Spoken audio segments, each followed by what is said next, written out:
Operation Cyclone began not as a dramatic declaration or a clearly defined campaign,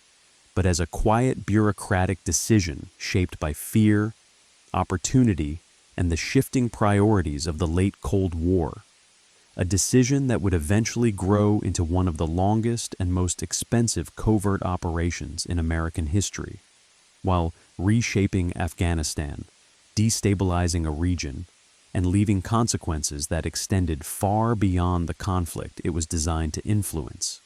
In the years leading up to 1979, U.S. involvement in Afghanistan was minimal, reflecting Washington's view of the country as peripheral to core strategic interests. Yet this perception changed rapidly as the global balance appeared to tilt against American influence, marked by the Vietnam War's aftermath, revolutions in the developing world, and the collapse of long-standing allies. Afghanistan's internal turmoil, culminating in the 1978 Sour Revolution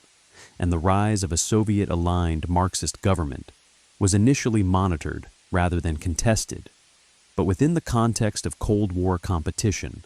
it soon took on greater significance as policymakers began to fear that Soviet influence might extend southward toward the Persian Gulf, threatening energy supplies and altering the strategic balance in a region already destabilized by the Iranian Revolution. Inside the Carter administration, debates over how to respond reflected broader uncertainty about American power and credibility,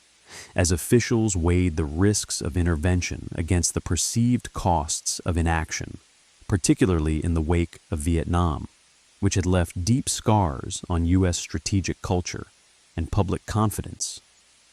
The solution that emerged was covert action, a means of shaping outcomes without committing conventional forces or openly confronting the Soviet Union, allowing policymakers to operate below the threshold of direct war while signaling resistance to Soviet expansion. In July 1979, months before Soviet troops entered Afghanistan, President Jimmy Carter signed a presidential finding authorizing limited covert assistance to Afghan resistance groups opposed to the communist government in Kabul, a decision later acknowledged by National Security Advisor Zbigniew Brzezinski as an effort to raise the costs for Moscow and potentially draw it deeper into a conflict it would struggle to control. This early phase of Operation Cyclone was modest in scale, focused on non-lethal aid, propaganda, and limited financial support, yet it marked a decisive shift in U.S. policy, transforming Afghanistan from a distant concern into an active arena of Cold War competition. When the Soviet Union invaded Afghanistan in December 1979, this covert program was rapidly expanded, reframed not as an attempt to destabilize a government, but as a defensive response to foreign aggression, a narrative that helped secure political support in Washington and among allies while aligning the operation with broader Cold War rhetoric about resistance to occupation. The invasion galvanized American policymakers, confirming fears of Soviet assertiveness and providing a clear justification for escalation, as Operation Cyclone was transformed from a small-scale initiative into a central pillar of U.S. strategy to counter Soviet influence through proxy warfare. Funding increased dramatically, moving from millions to hundreds of millions of dollars annually over the course of the 1980s, while the program's scope widened to include weapons, training, intelligence support, and logistical coordination, all conducted under conditions of strict secrecy designed to maintain plausible deniability and avoid direct confrontation. Pakistan emerged as the indispensable intermediary in this effort, as its intelligence service, the Inter-Services Intelligence Agency, became the primary channel through which U.S. aid flowed to Afghan resistance groups. A partnership driven by geography, shared opposition to Soviet presence, and Pakistan's own strategic interests in shaping Afghanistan's future. This arrangement gave the ISI enormous influence over which factions received support, allowing it to favor groups aligned with its priorities and ideology, often at the expense of more moderate or nationally focused elements of the resistance, a dynamic that would have lasting consequences for Afghanistan's political trajectory. Saudi Arabia joined the effort as a key financial partner, matching U.S. contributions and framing support for the Afghan jihad in religious as well as strategic terms, further internationalizing the conflict and embedding it within a broader ideological struggle that transcended Cold War binaries. From Washington's perspective, Operation Cyclone offered a rare opportunity to impose costs on the Soviet Union without risking American lives, a reversal of the Vietnam experience that appealed to policymakers eager to demonstrate resolve while avoiding domestic backlash.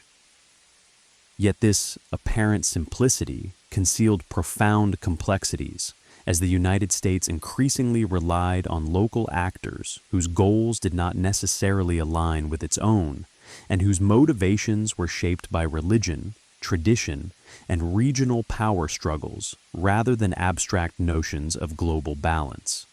As the program expanded, it drew the CIA deeper into the mechanics of insurgency warfare, forcing the agency to navigate unfamiliar terrain both literally and politically, as officers worked through intermediaries to deliver weapons and funds while maintaining distance from the battlefield. This distance was deliberate, reflecting legal and political constraints, but it also limited American understanding of the realities on the ground, creating a gap between strategic intent and operational outcome that would widen over time. The early years of Operation Cyclone were characterized by improvisation and learning,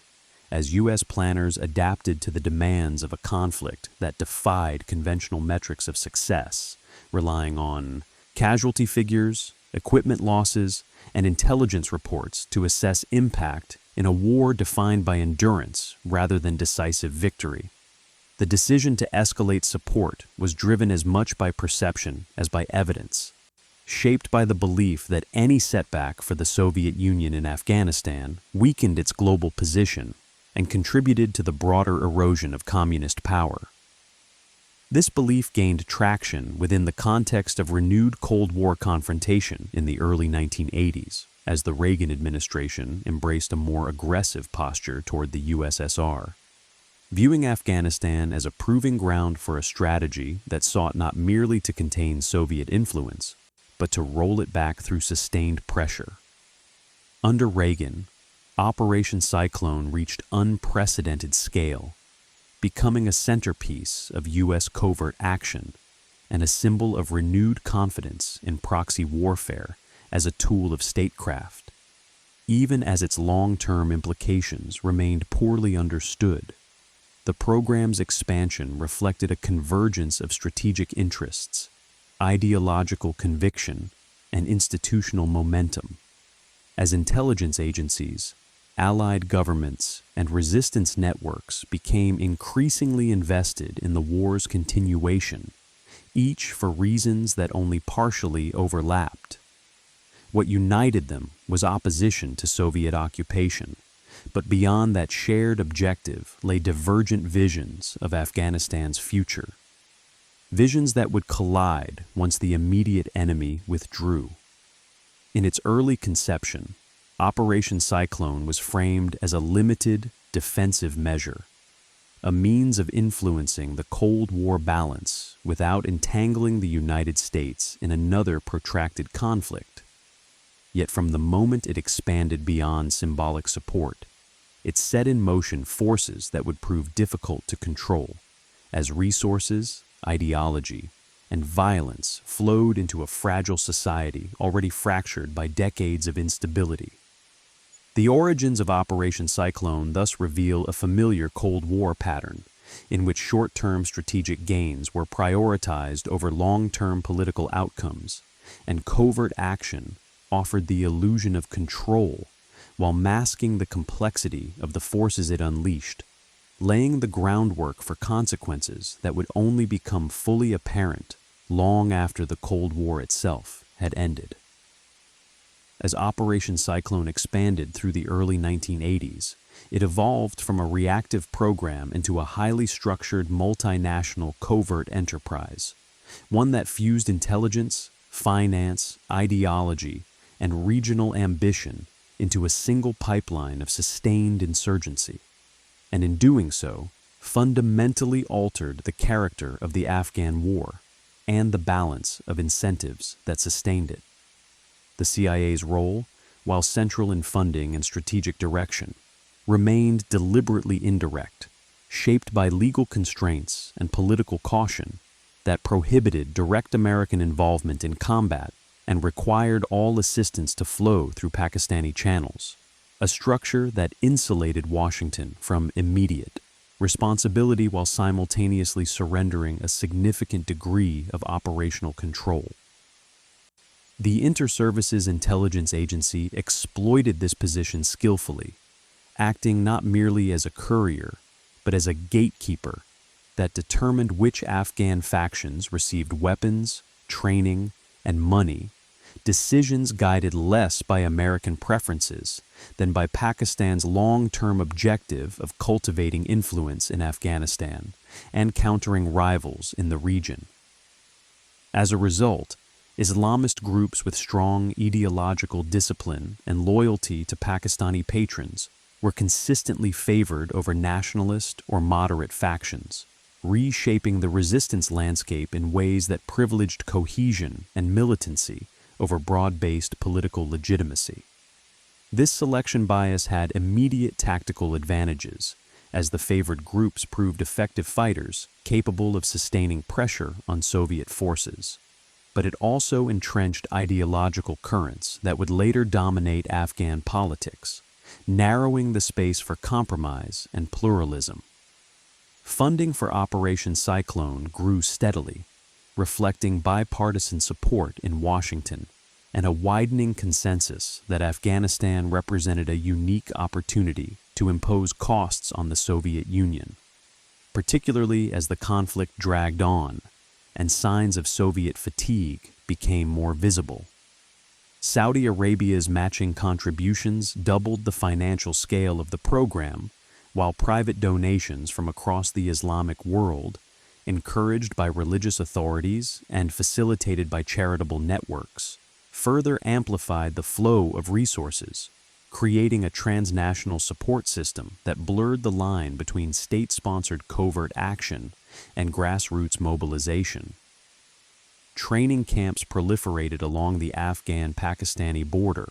where fighters received instruction not only in weapons handling and guerrilla tactics, but also in ideological narratives that framed the war as a sacred struggle, reinforcing motivation and cohesion while deepening the conflict's religious dimension. These camps became nodes in a growing ecosystem of militancy, attracting volunteers from beyond Afghanistan who saw in the jihad both a cause and an opportunity, and whose presence further internationalized a war that had already transcended its local origins. For the CIA and its partners, measuring success remained an imprecise endeavor, as intelligence assessments focused on Soviet casualties, aircraft losses, and territorial control, without fully accounting for the long-term political effects of sustained militarization and radicalization. Nevertheless, each indication of Soviet difficulty reinforced the belief that the program was working, encouraging further escalation and deepening commitment. A pivotal moment came with the decision to supply more advanced weaponry, including sophisticated anti-aircraft systems that could challenge Soviet air dominance, a move that reflected growing confidence and risk tolerance within the Reagan administration. The introduction of these weapons marked a qualitative shift in the conflict, as Soviet helicopters and aircraft, once the backbone of counterinsurgency operations, became vulnerable, forcing changes in tactics and reducing the effectiveness of air support that had been critical to Soviet mobility and firepower. The psychological impact of this shift was significant, emboldening resistance fighters and signaling to both sides that the balance of power was no longer static, but increasingly tilted against the occupiers. Within the Soviet Union, reports of mounting losses and technological setbacks fed into a broader narrative of strategic overreach, compounding domestic dissatisfaction and intensifying debate within the leadership about the war's sustainability. Operation Cyclone thus achieved its immediate objective of raising the cost of occupation, but it did so by accelerating the war's intensity and deepening the forces that made political settlement more elusive. The logic driving continued support became self-reinforcing, as success in bleeding Soviet forces justified further investment, while withdrawal or restraint risked squandering perceived gains and undermining credibility. This dynamic trapped all major participants in a conflict defined by momentum rather than strategy, where the means of war expanded faster than the clarity of its ends. For Afghan society, the consequences were increasingly dire, as the influx of weapons and money fueled competition among factions, exacerbated violence, and eroded traditional structures that might have mediated conflict, replacing them with armed networks whose authority rested on force and external backing. Villages became battlegrounds not only between occupiers and insurgents, but among rival resistance groups competing for resources and influence, a fragmentation that foreshadowed the civil war to come. The covert nature of Operation Cyclone insulated its architects from immediate accountability, allowing decisions to be made within a narrow strategic frame that privileged Cold War rivalry over local outcomes and reducing incentives to confront uncomfortable questions about end states and aftermath. As the program matured, it became less a temporary measure and more a fixture of U.S. foreign policy, sustained by institutional momentum, ideological conviction, and the perception that Afghanistan had become a decisive front in the struggle against Soviet power. By the mid-1980s, Operation Cyclone was no longer merely a response to invasion, but a driving force in shaping the war's trajectory, embedding external interests so deeply into the conflict that disentanglement would prove extraordinarily difficult once the immediate Cold War objective had been achieved. By the mid-1980s, Operation Cyclone had reached a scale and complexity that few of its original architects could have anticipated, transforming the Afghan conflict into a sustained engine of proxy warfare whose momentum was driven as beltimekas, much by institutional inertia and ideological certainty as by any coherent vision of political resolution, as the United States, Pakistan, Saudi Arabia, and a constellation of other actors became increasingly invested in the war's continuation, even as its human and strategic costs mounted. Inside Washington, Afghanistan was now widely viewed through the lens of Cold War triumphalism, framed as a case where the Soviet Union could be weakened without direct confrontation. A narrative reinforced by intelligence reports highlighting rising Soviet casualties, equipment losses, and declining morale, even as these assessments often overstated the immediacy of Soviet collapse and understated the resilience of the Afghan regime and the resistance's own internal fractures. The success of the program, such as it was, became measured primarily in terms of Soviet pain rather than Afghan stability, a metric that encouraged escalation while obscuring the absence of a viable post-war political framework. Within the CIA and allied intelligence services, the operational focus narrowed to sustaining pressure through arms deliveries, training, and logistical support, with little appetite for addressing questions about governance, reconciliation, or the long-term consequences of empowering heavily armed, ideologically rigid factions. Pakistan's ISI continued to shape the resistance landscape decisively, channeling the bulk of resources to groups it deemed most reliable and controllable, a strategy that strengthened Islamist commanders whose authority derived from patronage and battlefield success rather than broad social consent, further marginalizing more moderate or nationalist voices. This consolidation of power among a narrow set of factions altered the internal dynamics of the resistance, intensifying rivalries and fostering a climate in which loyalty was transactional and violence a primary means of negotiation. The growing availability of sophisticated weapons exacerbated these tensions, as control over supply routes and arsenals became central to factional dominance, encouraging clashes that diverted attention and resources away from the fight against Soviet forces. On the battlefield, the cumulative effect of sustained external support was unmistakable,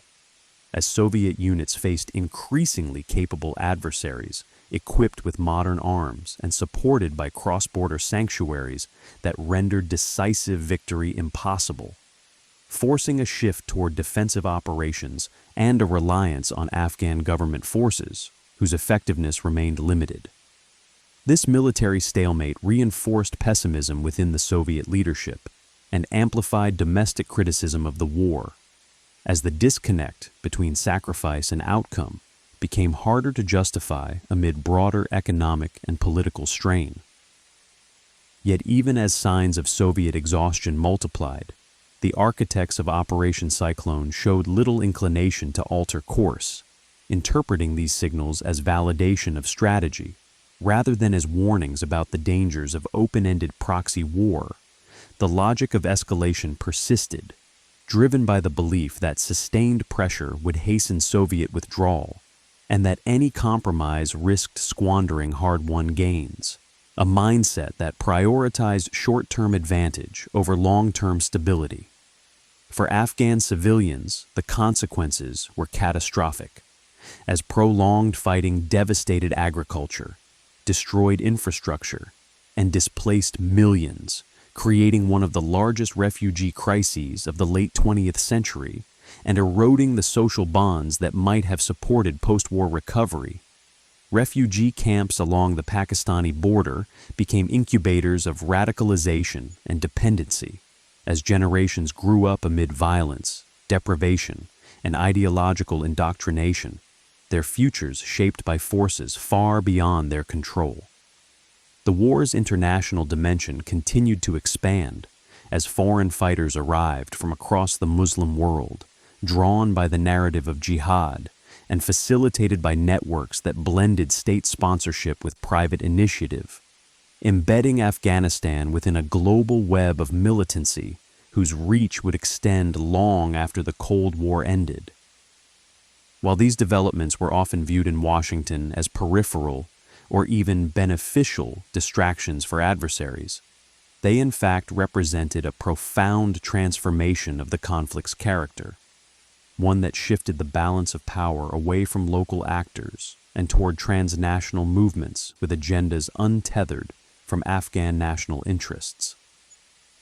As Operation Cyclone pressed on, it became increasingly clear that the program's success in bleeding Soviet forces was inseparable from its role in militarizing Afghan society and entrenching patterns of violence that would prove resistant to external control. The covert nature of the operation insulated policymakers from the full weight of these consequences, allowing decisions to be made within a narrow strategic frame that emphasized deniability and geopolitical competition, while sidelining ethical and humanitarian considerations. This insulation also delayed recognition of the program's diminishing returns, as each incremental gain against Soviet forces required greater investment and deeper entanglement, locking participants into a cycle where withdrawal or restraint seemed politically untenable. By the time Soviet leaders began openly searching for a way out of Afghanistan, Operation Cyclone had already reshaped the conflict so profoundly that any settlement would leave behind a heavily armed, deeply fragmented landscape, raising the prospect that the end of superpower involvement would not bring peace, but rather unleash new forms of violence. The paradox at the heart of the operation was that its apparent effectiveness in achieving Cold War objectives directly undermined the conditions necessary for a stable post-war order, a contradiction that remained largely unexamined amid the urgency of geopolitical competition. As the war approached its final phase, the question facing Operation Cyclone's architects was no longer whether the Soviet Union would withdraw, but what kind of Afghanistan would remain once the proxy war ended, a question for which there was no clear answer and little preparation, setting the stage for consequences that would reverberate far beyond the Cold War and challenge the assumption that covert success equated to strategic wisdom. As the Soviet Union moved decisively toward withdrawal in the late 1980s, the logic that had sustained Operation Cyclone for nearly a decade began to unravel, exposing the absence of a coherent endgame and revealing how thoroughly the program's momentum had outpaced its original strategic rationale. As policymakers in Washington and their partners struggled to reconcile the imminent achievement of their Cold War objective with the reality of a shattered Afghan political landscape, the signing of the Geneva Accords in 1988 marked a formal turning point, committing the Soviets to a phased withdrawal while obligating external actors to reduce interference. Yet in practice, the mechanisms to enforce these commitments were weak, and support for the Afghan resistance continued under the assumption that pressure must be maintained until the communist government in Kabul collapsed. This assumption reflected a lingering fear that premature disengagement would squander years of investment and allow a Soviet-backed regime to survive, undermining the narrative of victory that had come to define Operation Cyclone. As Soviet troops withdrew in disciplined columns, American officials interpreted the departure as confirmation that the strategy had succeeded, reinforcing confidence in proxy warfare even as the conditions for post-war stability deteriorated. The Afghan government, deprived of direct Soviet military support but still bolstered by aid and weaponry, managed to hold major cities for several years, confounding expectations of immediate collapse and prolonging the conflict as resistance groups turned increasingly against one another. This phase of the war revealed how deeply Afghanistan had been militarized, as the absence of a unifying external enemy exposed rivalries among factions whose cohesion had depended largely on shared opposition to occupation rather than on a common political vision. Operation Cyclone, which had been designed to influence Soviet behavior, now exerted its most profound effects within Afghanistan itself, as the vast stockpiles of weapons and the entrenched networks of patronage and loyalty fueled internecine warfare that devastated urban centers and further eroded the prospects for national reconciliation. In Washington, attention shifted rapidly to other priorities as the Cold War drew toward its end, and Afghanistan receded from the forefront of strategic concern, its complexities ill-suited to the triumphalist narrative of superpower victory that accompanied the Soviet collapse. This disengagement reflected a broader pattern in U.S. foreign policy, in which covert operations were judged primarily by their immediate geopolitical outcomes rather than by their long-term impact on the societies they affected, leaving local actors to grapple with the aftermath of conflicts shaped by external intervention. Pakistan, having served as the principal conduit for Operation Cyclone, emerged from the war with enhanced influence over Afghan affairs, but also with a deeply entrenched militant infrastructure that would prove difficult to control as groups nurtured for Cold War purposes pursued their own agendas in a rapidly changing regional environment. Saudi Arabia and other donors likewise withdrew overt support having achieved their strategic objectives, while the ideological narratives and transnational networks cultivated during the war continued to circulate, detached from the original context that had given them meaning. The end of Operation Cyclone thus did not bring closure, but rather marked a transition from superpower proxy war to localized chaos, as the structures created to fight the Soviets outlived their purpose and resisted dismantling.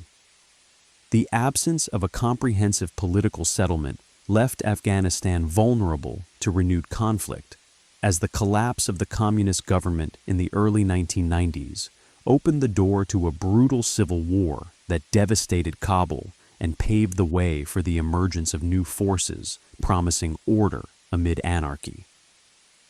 In retrospect, the failure to plan for Afghanistan's future after Soviet withdrawal stands as one of the most consequential oversights of the Cold War era, illustrating how success defined narrowly in strategic terms can mask deeper failures with far-reaching consequences. Operation Cyclone achieved its immediate objective of imposing costs on the Soviet Union and contributing to its decision to withdraw. Yet, it did so by empowering actors and dynamics that would shape global security challenges long after the Cold War's end,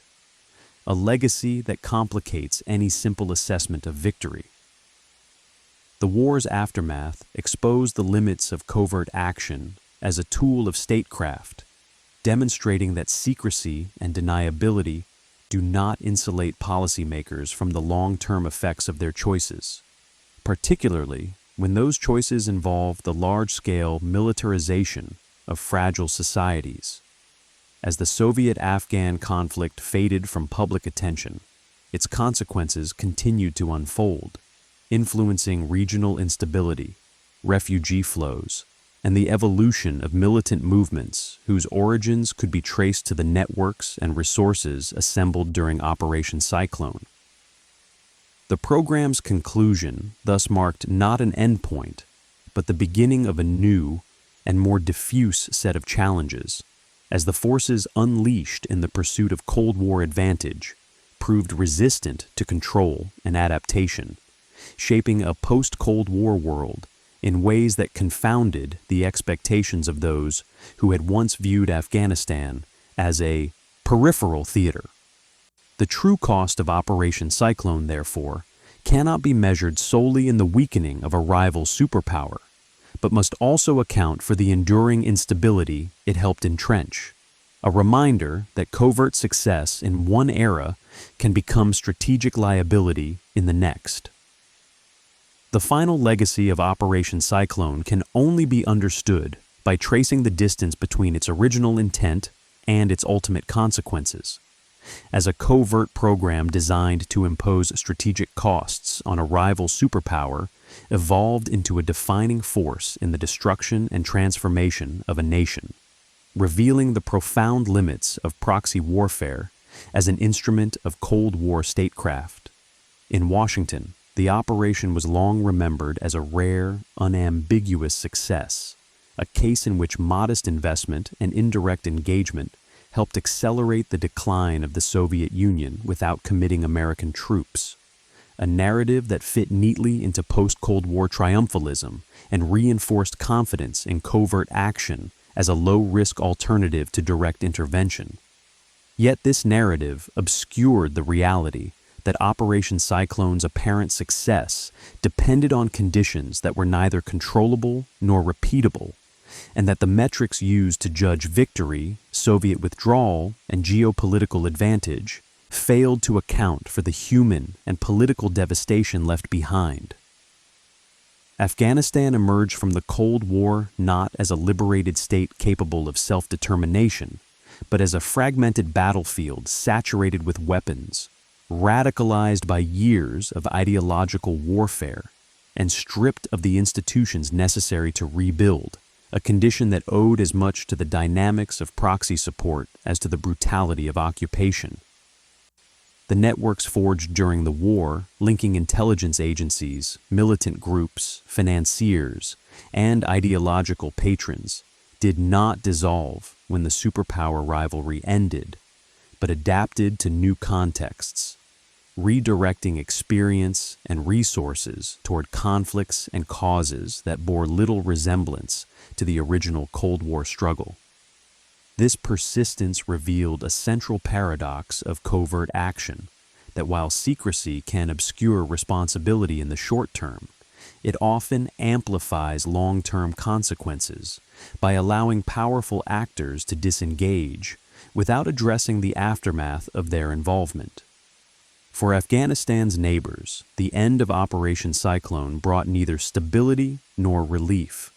as refugee flows, arms trafficking, and militant movements continued to destabilize the region,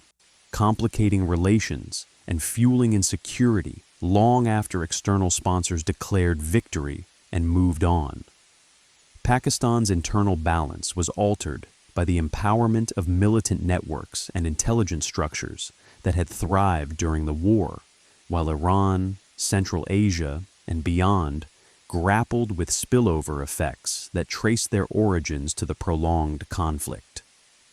Within the United States, the lessons drawn from Operation Cyclone were deeply contested, as some policymakers viewed it as validation of proxy warfare, while others warned that its long-term consequences undermined claims of success, a debate that would resurface in later interventions framed through the lens of Afghanistan's Cold War experience.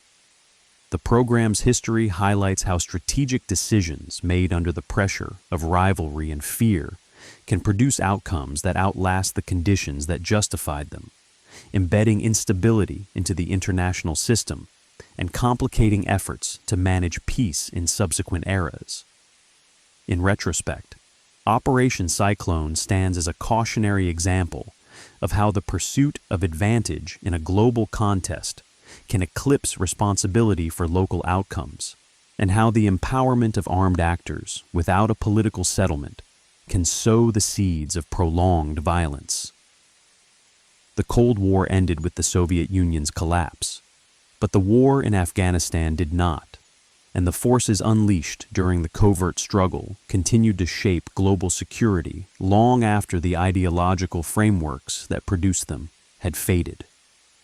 The final reckoning of Operation Cyclone therefore lies not in the collapse of a rival empire, but in the enduring instability that followed, a reminder that the true measure of strategic success must extend beyond immediate objectives to encompass the long-term consequences borne by societies caught in the crossfire of great power competition.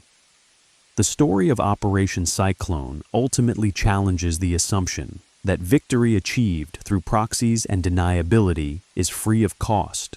revealing instead a legacy defined by unintended consequences, moral ambiguity, and the enduring limits of power exercised at a distance. The closing assessment of Operation Cyclone reveals a Cold War operation whose significance lies less in the secrecy that once surrounded it than in the clarity it now offers about the dangers of strategic thinking, divorced from long-term responsibility, as a program conceived to weaken a rival power succeeded in that narrow aim,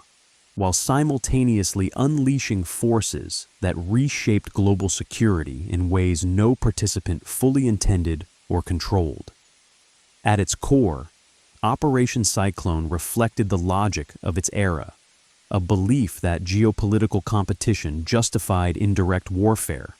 that local conflicts could be managed through proxies, and that success could be measured primarily by the pain inflicted on an adversary rather than by the condition of the society in which the conflict unfolded.